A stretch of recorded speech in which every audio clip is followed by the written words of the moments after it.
I am so excited for today's video.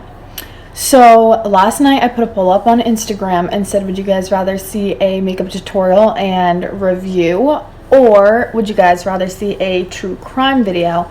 And just barely by, you guys voted higher for the true crime video. So today I'm going to be talking about an infant abduction. Also, if you guys notice that I keep looking down, it's because I have like so many notes. So I did get all of my information from another YouTuber named Kendall Ray, and I'll link her video down below, so in case you guys want to watch hers as well, you can. But I did take notes on it, so I think I have most of it covered. So today we're going to be talking about Carlina White. She was found 23 years later after she was abducted. So there is a woman named Joy White, and she was 16 when she had the baby, so very young, and she had an older boyfriend who was 23, I think. That was the father. So on July 15th of 1987, Joy gave birth to a baby girl, obviously. They brought the baby home. She was perfectly healthy. Everything was fine. And then a few weeks later, on August 4th, the baby had a fever of 104, which is very high for young babies. So they brought her to the hospital, and doctors and nurses told her that she had swallowed fluid during birth, which caused an infection. So they said that they would like to have the baby overnight and maybe for a few days, just to keep her healthy and make sure that the infection is gone before she goes home and has something bad happen to her. So Joy was obviously very upset. She is a young mom with a young baby that was just told that she has to stay in the hospital due to an infection, which is like a sickness, and she doesn't know what's going to happen next. So she's crying in the hallway, like she's very upset. And a lady in white comes up to her and comforts her and says, you know, it's all going to be okay. Like, your baby's going to be fine. Like, nothing's going to happen. You're all fine. So Joy felt better, and she decided that she was okay to go home. A little while after she went home, I think it was like a few hours, like later that night or something, or the next morning, detectives came to her house, and Joy's mom opened the door. And they thought that the detectives were there to tell them that Joy's baby, Carlina, had died. But that wasn't the case. It was even worse. It was that the baby had been abducted from the hospital. So Joy went to the hospital, and everyone was looking. The hospital had like a meeting, like a staff meeting. No one said that they saw anything suspicious. Nothing was out of the ordinary. So they went back and looked back at the lady in white, and Joy said she was comforting me, I don't know, it's just a little bit weird. I thought she was a nurse because she was wearing all white, she kind of fit in. And then the nurses said, oh yeah, we saw that girl walking around and hanging out with the other babies. We thought that she was either a volunteer or a parent of a sick child. She wasn't. So there was a mugshot that was found of the woman. So they did a police sketch of the woman, and they found similar looks of the sketch and the mugshot and the lady in white, whatever. She ended up having proof that she was not doing it. She was just there to comfort parents, to comfort babies. She was just volunteering. So she was ruled out. So now they're at a loss. They're like, well, we have no other ideas. They didn't know what to do. So it was basically called a cold case. They had nothing else to do. They couldn't find her. They had no leads, no call-ins or anything like that. But Joy kept doing interviews, kept the news right up with it, so her baby wasn't forgotten about, and so that if someone did see something, then they could finally say something. They definitely made it public. But she ended up suing the hospital for, in 1992, $720,000 for not having enough security, and that was the settlement that she got, that amount of money. They put all of the money in the bank for the baby in case the baby came back as an adult. She could have all that money when she turns 21. Shortly after Caroline went missing, her parents broke up. It was a lot of stress, very hard to deal with, I'm sure. The case turned cold. They had a baby photo, but there was no age progression because it was just the newborn baby photo. Like, there's really not much you can get from that. Especially back then, they didn't have the technology and that kind of stuff. So, Ann Pedway from Bridgeport hadn't been there for months. The family was under the impression that she was pregnant, and then she left the town, left the area, and when she came back, she had a baby. So they all just assumed, like, oh, she just gave birth. Like, she was pregnant when she left. She came back with a baby. She gave birth. And it seems like when most babies are abducted, statistically, it is by females who are either having a hard time getting pregnant or they are trying to trap a man into staying in their life. Any sorts of things like that. And she was trying to keep a man by the name of Derek Nance in her life. He was actually a drug dealer. She wanted to have his baby so bad. She kept getting pregnant and losing the babies. Like, she kept having miscarriages. It just wasn't working out. So he had an arrest record from 1991. Or no, she had an arrest record from 91, 97, and 93 for drug and theft. She came up with the baby name Nedra, or Nettie for short. The girl had big spirits, and she performed, and she was very outgoing, but she also had a quiet, like, reserved side. She wrote poetry, kept to herself. She always had this feeling like something was missing or something was off, but obviously you can't pinpoint it, and obviously you're not just going to guess that that's what the issue is when you think that this woman is your mom. So Anne ended up having another child when Nettie was 11 years old.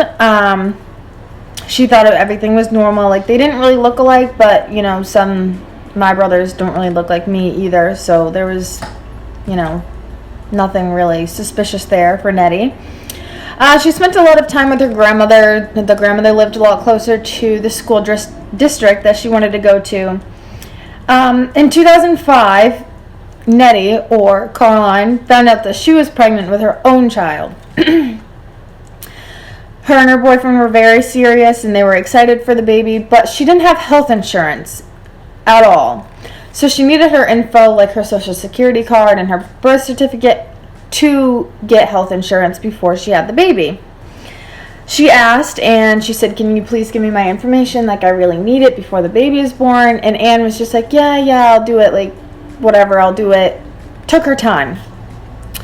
So Caroline, or Nettie, took matters into her own hands, and she went through her mother's stuff, found a birth certificate, brought it to the insurance company, and they told her that was a fake birth certificate.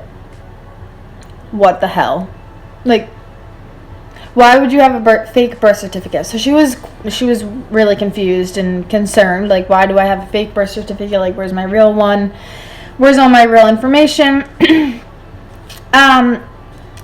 So she was very shocked and confused. So Connecticut Department of Child and Family took DNA and found out that Anne was not her real mother. Shocker. So May 6th of 2005, at 17, she gave birth to a girl who she named Salome. She did keep a relationship with Anne, just as normal. She moved out and moved closer to Atlanta in 2009 and was working as an assistant in a hair salon. She was still trying to find the family. In 2009 and 2010, technology and social media was really starting to become a big thing. So in 2010, she found her real mom online. She found a baby photo that looked just like her and her daughter, and she compared them, and I'll put that in the video. You'll be able to see that. So she found a picture. It looked just like her. So the NCMEC, which stands for like DNA, like they like find DNA and something about families, and I don't know. I'll link it down below. Took information and narrowed down cases. So January 4th, 2011, Joy found the baby. They talked on the phone. Joy called NYPD and let them know that she did find her daughter. So closed the case. Like, it already basically was closed, but no need to search anymore. Carline met her family, and the police went to North Carolina to try to find Ann, but she actually moved back to Bridgeport. January 23rd, 2011, Ann turned herself in, but pled not guilty. Carline did not want her to go to jail. She wanted to keep a relationship with Ann and didn't want her to go to jail or get in any kind of trouble. So, turns out that Carline actually as a child was being abused by Ann, not all the time and not horribly bad and not all the time, but I guess that Ann hit her in the face with a shoe and it left a mark. So, I mean, that's pretty horrible. So, Joy wanted Ann to be in jail for a very long time. She was not impressed that, number one, her baby was stolen, and number two, her baby was stolen and being abused. So, yeah. Carline and her family actually lost connections, like her biological family, with Joy. So they kind of distanced themselves, they grew apart, and she went by Nettie again.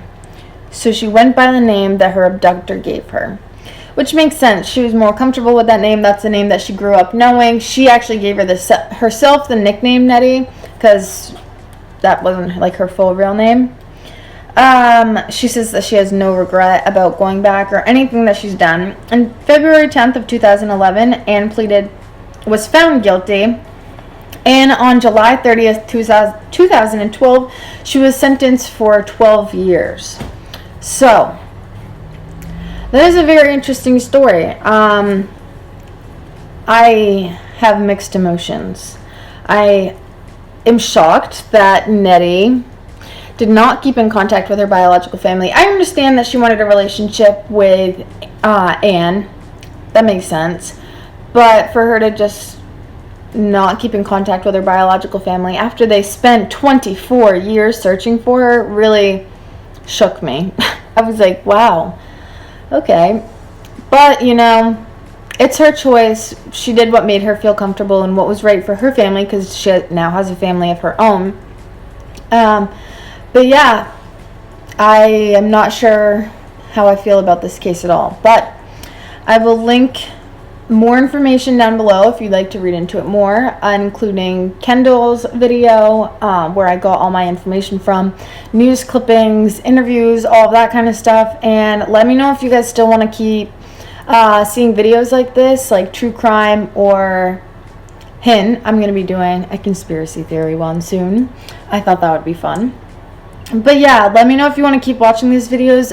Since it was such a close tie with voting, I will also be doing a makeup video eventually. You'll have to stay tuned to find out when. But yeah, so that was it for that video. Very intense, unique, you know, all of that. But yeah, she was found, which makes me feel happy for the biological family. At least they know that she's found and like not dead. So that's good.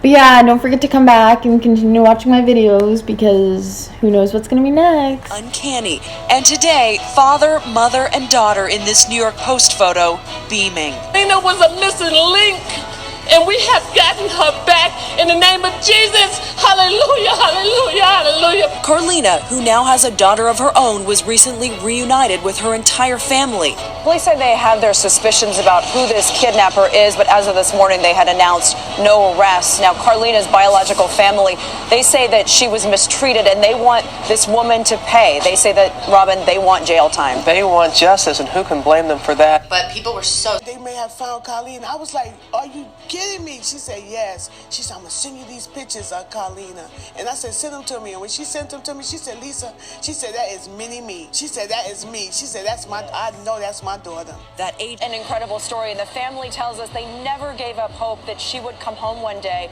At the time of the kidnapping, a $10,000 reward was offered, but no one came forward. It took a hunch and a quick search on the internet decades later to finally reunite this family.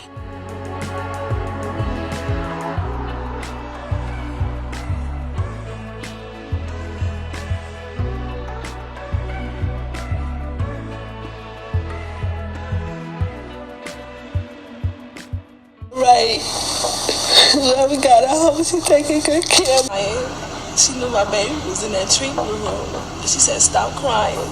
No one can actually document that woman as the one leaving the hospital. We have no one seeing a woman. So as I'm editing the video, I realized I've been pronouncing and spelling her name wrong the whole time. Her name is Carlina White. And, real sorry about that, Carlina. It ends with an A, not an E. Go me!